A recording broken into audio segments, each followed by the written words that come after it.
அண்ணா பல்கலைக்கழக மாணவி பாலியல் வன்கொடுமை வழக்கின் தீர்ப்பு ஆறுதல் அளிப்பதாக கூறியுள்ள விசிக தலைவர் திருமாவளவன், திமுக கூட்டணி சார்பில் மாநிலங்களவை வேட்பாளராக கமலஹாசனுக்கு வாய்ப்பு வழங்கப்பட்டுள்ளது மிக மகிழ்ச்சி அளிக்கிறது என தெரிவித்துள்ளார். அண்ணா பல்கலைக்கழகத்தில் நடந்த பாலியல் குற்ற செயல் தொடர்பாக கைது செய்யப்பட்டவர் குற்றவாளி என்று உறுதிப்படுத்தப்பட்டிருப்பது ஆறுதல் அளிக்கிறது. அவருக்கு என்ன தண்டனை என்பது பின்னர் அறிவிக்கப்படும் என்று சொல்லப்பட்டிருக்கிறது. இதனை வரவேற்கிறேன்.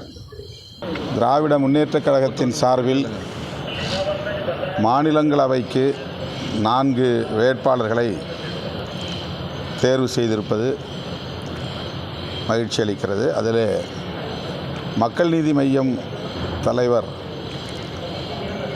உலகநாயகன் கமல்ஹாசன் அவர்களுக்கு